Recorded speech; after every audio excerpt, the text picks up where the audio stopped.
Hi, I'm LDS in Medium, and thank you so much for tuning in today. I want to try to bring religion and spirituality closer together, and this is what this pod is all about.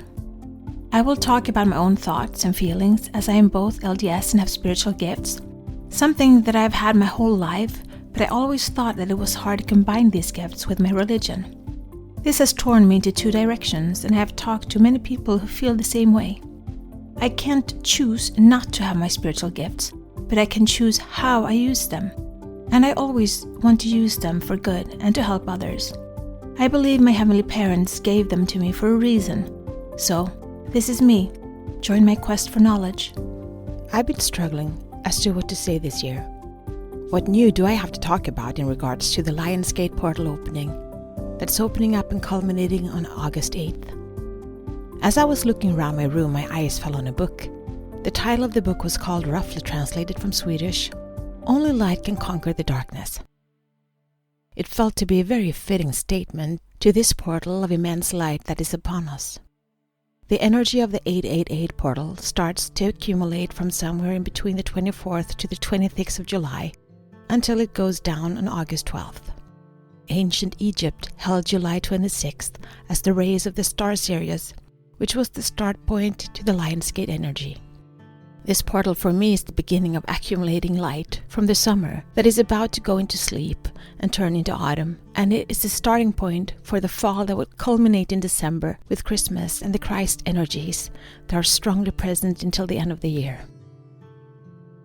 I'm not really much into going back and re-listening or rereading what I've once written. I'm more like to do it in the moment, release it and leave it, or set it and forget it. So I don't really remember what I talked about last year at this time. So if I'm saying the same thing, remember that repetition is good. Honestly, a lot of things have happened in the past year. Not just year, but in the last 6 months more like it. So on the health fair in the spring, I went and asked my friend to go buy the stand of free books handout and get one that I missed because you could only get 2 for free and I wanted 3. So she went and brought me the book, and I wanted an extra book.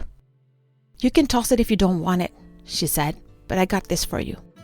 So I'm sitting here with the book, trying to figure out what I'm supposed to convey to you from it. The book is written by a former Swedish drug dealer and gangster rapper with a long rap sheet who found Jesus and changed his life. I guess living in the utter darkness of the human soul makes finding Christ and his light all that much brighter. I was born in the church and have taken small steps off the path and came back on it. So the shades haven't been so dramatic, apart from those troubled years in my teen filled with darkness and depression and self-harming thoughts.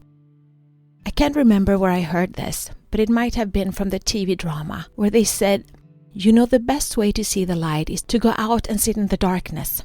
When your eyes get accustomed to the dark, even the smallest light will feel bright." The sister missionaries stopped by yesterday. I really loved them so much. Having them visit is the highlight. And we talked, and they asked me, "How have you seen Jesus' hand in your life, in all that has happened?" And I thought for a while, and growing up, Jesus Christ was my guiding light. He was the one I looked up to, my greatest hero and my big brother. And everything I am today is because of him, or at least everything good about me. But the one that stepped up to my pain and despair was my heavenly parents. I have really felt them in my life in a much more profound way these past years. Maybe it's because I'm a mom myself that I can understand and identify with the parental love in a better way.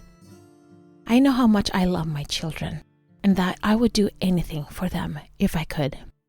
These past years, I have truly felt loved. And in a sense, even though I feel lonely at times, I never feel alone. I've understood the poem Footprints better, because it has been me walking in the sand. Me who has been carried, me who was in pain all alone. I think I will come back to this book because there are things in it that I would like to pod about, but not today. Today I want to close the chapter to the old me. I want to leave my old skin that has outgrown its purpose, and I want to step into tomorrow as a new me. The me more in tune with my heart, having more knowledge of my divine heritage, and more knowledge about my life path and destiny. I know who I am. I know why I'm here, and what I'm supposed to do, just not how yet. But I guess I will keep following the path, see where it leads me. Let me meet new people that will help me get there one step at a time. Lionsgate is the time to close the chapter of the past and to start to bring the new into your reality. Start to align yourself with greater love and find your inner divinity and bring it into light. Darkness is afraid of the light, and only if we shine brightly, we will not have room for darkness or fear inside of us. As someone having lived a life out of fear and based pretty much all my decisions from a fear-based perspective, I feel reborn and liberated because today I live opposite. I'm so happy. I feel so free, so much more in balance with myself, and I feel enough. I am enough, and I am plenty. So go forth into this land and shine your light. Know that you are children from heavenly parents that love you and wants to see you again. Let go of the past that doesn't serve you and go create your future the way you want it. Love you all. Be the light. Share the light. Spread the light. Shine. This is my journey. Thank you so much for keeping me company today. Please download, like, share, and subscribe, and help spread the light and spread the word to expand our community.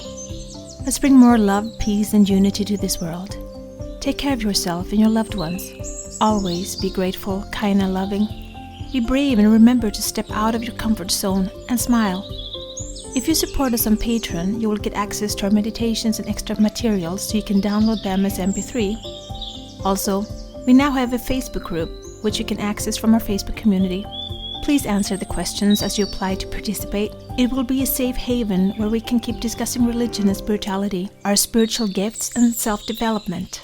Remember, one person can make a difference, but together we can change the world.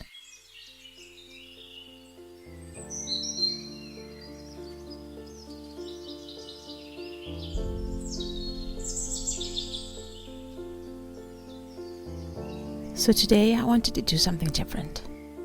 I wanted to read one of the most beautiful poems that I love and that has helped me in my life immensely.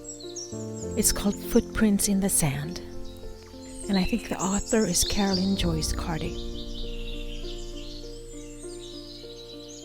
One night a man had a dream.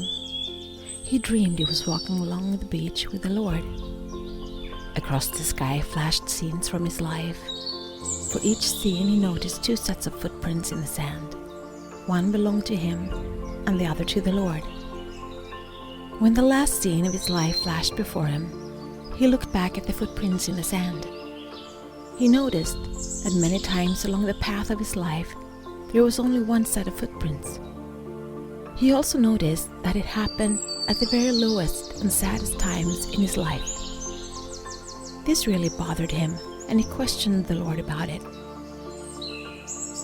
Lord, you said that once I decided to follow you, you'd walk with me all the way. But I have noticed that during the most troublesome times in my life, there is only one set of footprints. I don't understand why, when I needed you the most, you would leave me. The Lord replied, My daughter, my precious child, I love you and I would never leave you. During your times of trial and suffering, when you see only one set of footprints, it was then that I carried you. Just know that you are loved.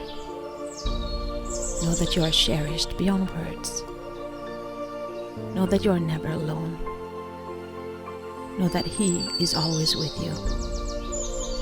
And when you're down, He carries you.